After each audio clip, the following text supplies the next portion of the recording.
স্বাগত খেলাযোগে আপনাদের সাথে আছি আমি ফাইম রহমান।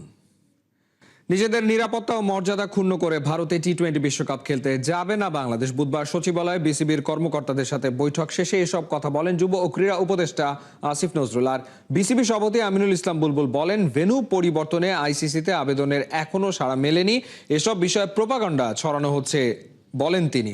শারমিন নীরা রিপোর্ট। শুরুটা হয় আইপিএল থেকে ক্রিকেটার মুস্তাফিজুর রহমানকে বাদ দেওয়াকে কেন্দ্র করে।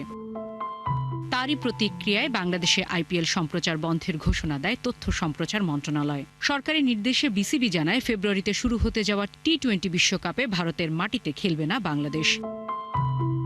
যদিও মঙ্গলবার আইসিসির সাথে বৈঠকের পর খবর হয়েছে বিশ্বকাপ খেলতে ভারতেই যেতে হবে বাংলাদেশকে।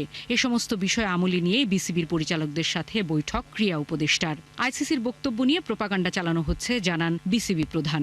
এতগুলো বিশ্বকাপ খেলেছি, কখনো এই ধরনের কথা বলিনি। আমাদের কাছে মনে হচ্ছে, তাই আমরা এটা রেজ করেছি স্ট্রংলি। আইসিসি আমাদেরকে জানিয়েছে শ্রীলঙ্কা খেলা সম্ভব না, এই ধরনের কোনো কথাই হয়নি আমাদের কারোর সাথে।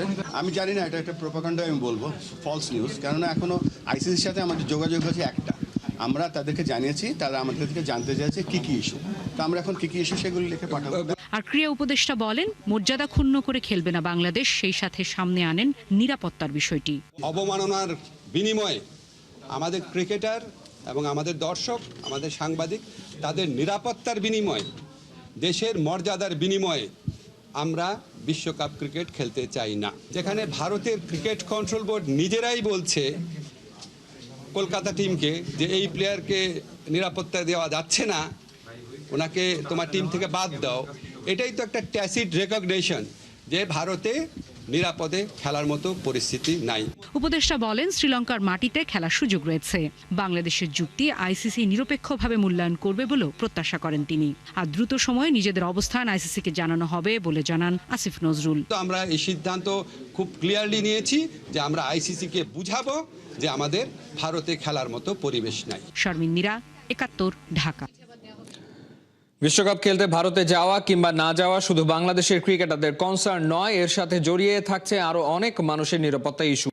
বাংলাদেশ সরকার আর ক্রিকেট বোর্ড সেটা নিয়ে বেশি চিন্তিত। আর আইসিসির কাছে বোর্ডের ফিরতি বার্তায় সেটাই বুঝিয়ে বলবে বিসিবি। কিন্তু আইসিসি সেটা না মানলে কার লাভ কার ক্ষতি, সেই হিসেবের খতিয়ান খালিদ জামিলের রিপোর্টে।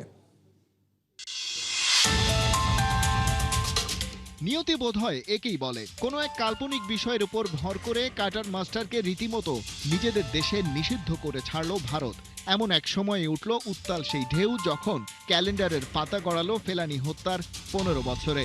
দুই দেশের জাতীয়তাবাদ কেউ কাউরে ছাড় দিতে নারাজ, কিন্তু কূটনীতি পাড়া তখন কমিয়ে আনার চেষ্টা করছে দুই দেশের শীতলতা।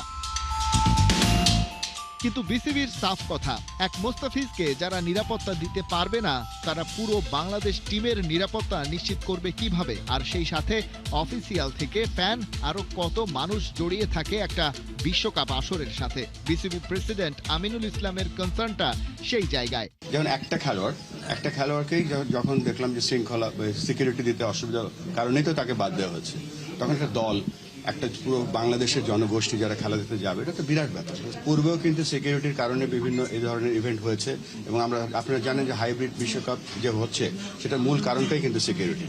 সো আমরা আশা করছি যে আমরা যে আমাদের রিজনগুলো আছে সেগুলো আমরা এস্টাবলিশ করতে পারি। চ্যাম্পিয়ন্স ট্রফি হয়েছিল, তখন ইন্ডিয়া পাকিস্তানে যায়নি, এবং পাকিস্তানও কিন্তু গত কয়েকটা বিশ্বকাপ খেলতে ইন্ডিয়াতে আসেনি। সো আমরাও আশা করছি যে আমরা একটা সঠিক অ্যান্সার পাবো। চিঠি পাল্টা চিঠি আর আলোচনার টেবিল থেকে এখন পর্যন্ত যেসব তথ্য পাওয়া যাচ্ছে তাতে পরিষ্কার, ভারতের বিপক্ষে এবারে টি-20 বিশ্বকাপ না খেলার সিদ্ধান্তে অনড় বিসিবি। কিন্তু আইসিসি কি বাংলাদেশের পক্ষে কথা বলবে? কিভাবে ক্রিকেটের সর্বোচ্চ নিয়ন্ত্রক সংস্থার কাছ থেকে নিরপেক্ষ সিদ্ধান্তের আশা করছে বোর্ড, যেখানে আইসিসির সর্বোচ্চ 2 চেয়ারে বসে আছেন ভারতের পরিচিত ক্রিকেট ফেস জয় শাহ, এবং পাশাপাশি সিইও হিসেবে আছেন সঞ্জু গুপ্তা। তবে টানেলের ওই পারে আসার আলো কিছুটা হলেও দেখা যাচ্ছে, কারণ বিশ্বকাপে বাংলাদেশের ম্যাচগুলো ভারতে না হলে তাতে বড়সড় কোনো ক্ষতির সম্ভাবনা তাদের নেই। উল্টো টাইগাররা যাওয়ার পর কট্টরপন্থীদের রোষানলে গুবলেট হয়ে যেতে পারে তাদের সব আয়োজন। সেটা আয়োজক ভারতের ইমেজকে ফেলতে পারে আরো বেশি হুমকির মুখে। আইসিসিও সেই ঝুঁকি হয়তো নিতেই চাইবে না। এদিকে বাংলাদেশের হাতেও ভারতে গিয়ে বিশ্বকাপ খেলার বিপক্ষে যথেষ্ট যুক্তি আছে, আর এখন কেবল সেগুলোই তুলে ধরতে হবে আইসিসির সামনে। দু একদিনের মধ্যেই বিসিবির তরফ থেকে সেই চিঠি যাচ্ছে ইন্টারন্যাশনাল ক্রিকেট কাউন্সিলের টেবিলে। খালিদ জামিল, একাত্তর।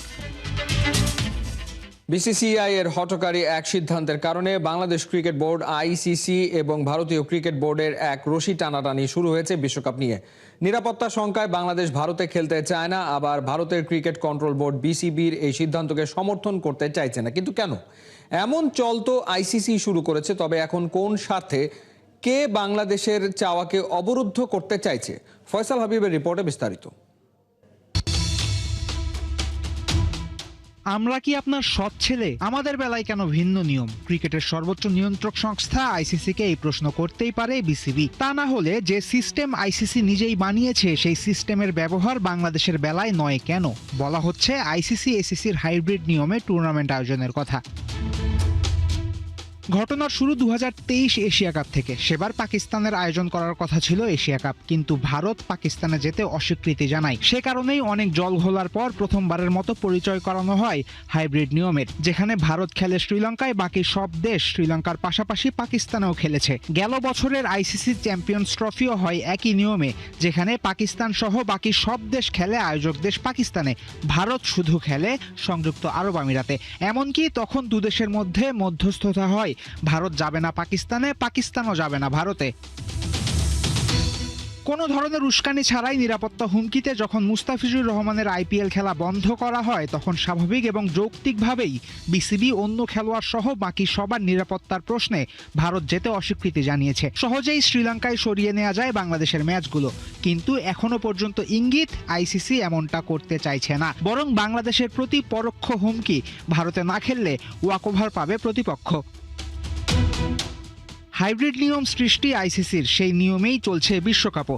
বাংলাদেশেরও সরকার চায় না দল যাক ভারতে, তবে কেন মানা হচ্ছে না বিসিবির যৌক্তিক চাওয়া? দুইটা কারণ হতে পারে।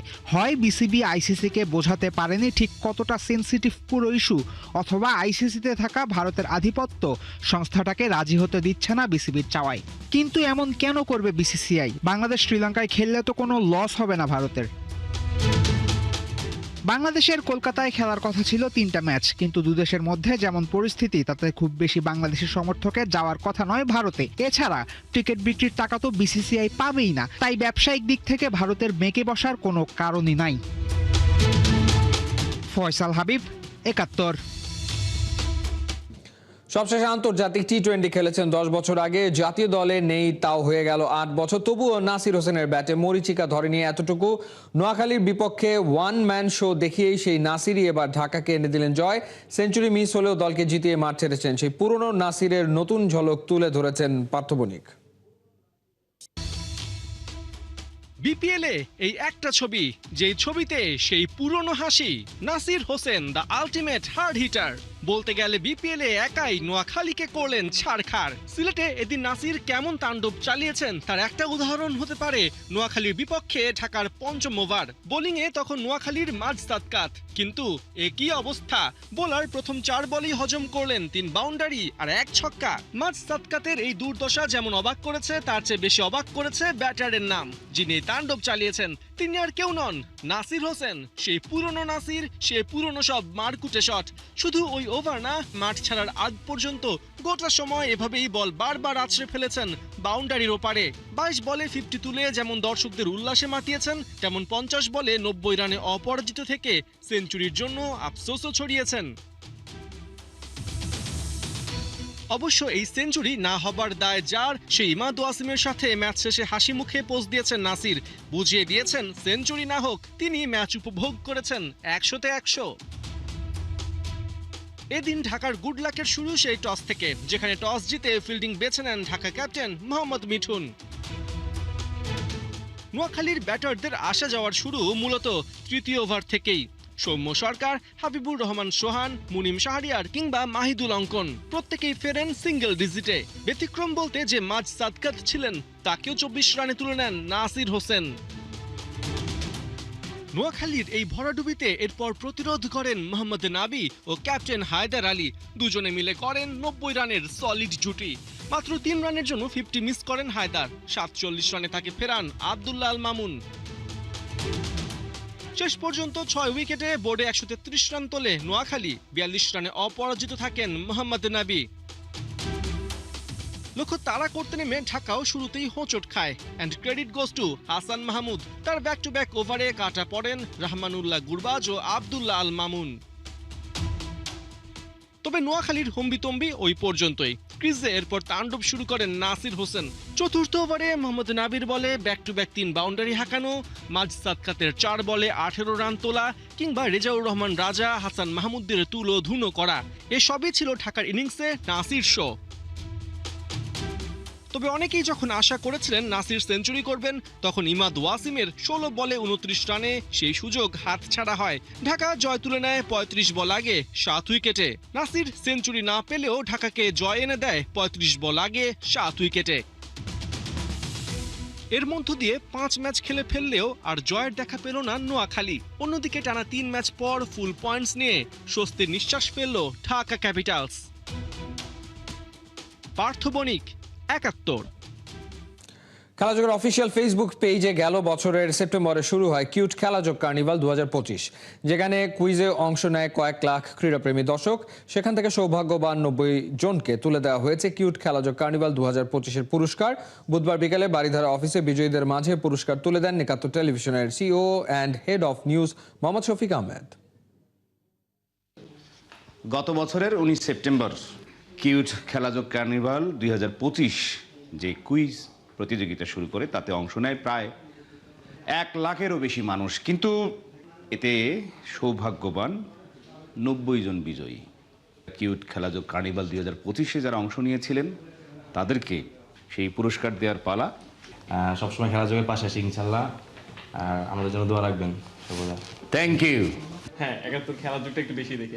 ওকে, থ্যাংক ইউ আপনাকে। খেলাযোগ বেশি দেখার জন্য অব্যাহত থাকবে আপনাদের এই দেখা। টেলিভিশনের বাইরে আরেকটা পরিচিতি 71 খেলাযোগ। সেই 71 খেলাযোগের সারা দেশের একেবারে সেই কুড়িগ্রাম থেকে যেমন এসেছিলেন, তেমনি অংশগ্রহণ করেছিলেন অভিজাত এলাকা গুলশান বনানীর মানুষ।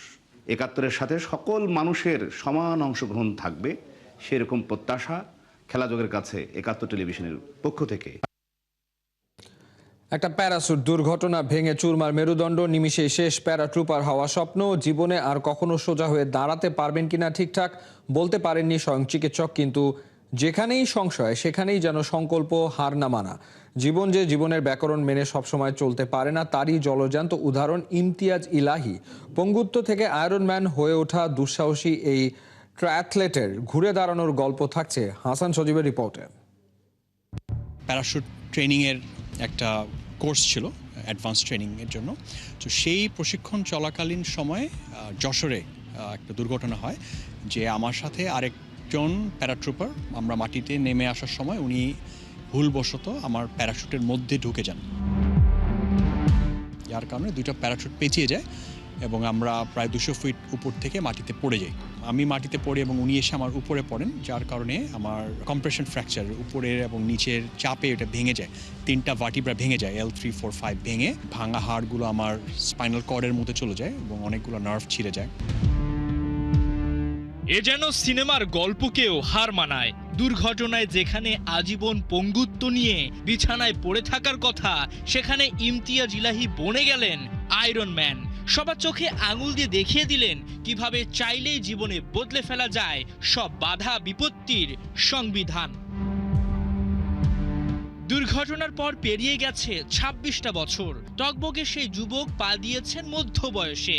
এর মধ্যে হারিয়েছেন প্যারাট্রুপার হওয়ার স্বপ্নকে। মেডিকেল আনফিটে বিসর্জন দিতে হয়েছে সেনাবাহিনীর চাকরিটাও। শঙ্কা ছিল হয়তো আর কখনোই সোজা হয়ে দাঁড়াতে পারবেন না। তবে যেখানে শঙ্কা সেখানে সংকল্প, হার না মানার মানসিকতা ভর করে তার উপর। সেই সাহস থেকেই ইমতিয়াজ ইলাহি শেষ করেন একের পর এক দুঃসাহসিক সব ইভেন্ট, যা কারো বুকে ধরায় কাঁপন তো কাউকে করে মুগ্ধ। 50 বছর বয়সে এসেও ইমতিয়াজ ইলাহি দেখেন পাহাড় জয়ের স্বপ্ন। কিন্তু তার আগে জানতে চাওয়া কিভাবে প্যারাশুট দুর্ঘটনার পর ঘুরে দাঁড়ানো। পড়ার পরে মনে হলো যে শরীরে কয়েক হাজার ভোল্ট ইলেকট্রিসিটি পা থেকে মাথা পর্যন্ত গেল, হ্যাঁ। এবার তারপরে মাটিতে আমি পড়ে আছি, তো নড়াচড়ার কোনো উপায় নাই। যাই হোক, সেখান থেকে হসপিটাল যশোর থেকে ঢাকা, এরপরে একটা অপারেশন হলো আমার স্পাইনে। তারপরে প্রায় 3 মাস আমি একদম শয্যাশায়ী, হ্যাঁ, মানে উঠে বসারও কোনো সুযোগ ছিল না, অবস্থাও ছিল না। সো ডাক্তাররাও আসলে কনসার্ন ছিলেন যে আসলে এরপরে কী হবে, রিকভারি কতটুকু হবে। আমিও বাড়ি ছিলাম যে আসলে আদৌ আমি উঠে বসতে পারবো কিনা বা নড়াচড়া করতে পারবো কিনা। তো সেখান থেকে 3 মাস পর আস্তে আস্তে আমার ফিজিওথেরাপি করা শুরু হলো। দেন সেখান থেকে বিছানায় উঠতে বসতে পারা, বিরাট মাইলস্টোন, হ্যাঁ। সেখান থেকে হুইলচেয়ার থেকে 2টা ক্রাচ, তারপরে 1টা ক্রাচ এবং 2 পায়ে দাঁড়ানো, প্রায় 9 মাস আমি হসপিটালে কাটিয়েছি। হুইলচেয়ার থেকে ক্রাচের জীবন, সেখান থেকে 1 পা 2 পা করে হাঁটা, ধীরে ধীরে দৌড় শুরু করা, 1 কিলো থেকে কয়েক কিলোমিটার, সেটাকে আরও বাড়িয়ে ম্যারাথন, সঙ্গে যুক্ত হলো সাঁতার, সাইক্লিং। অদ্ভুত কিছু জয়ের নেশা ভর করে ইমতিয়াজের ওপর। আস্তে আস্তে আমি দেখলাম 2010 সাল থেকে যে আমি দৌড়াতে পারছি। 100 মিটার, 200 মিটার, 500 মিটার করে করে করে করে আমি 1 কিলো 2 কিলো করে একটা 21 কিলো পর্যন্ত দৌড়ে ফেললাম।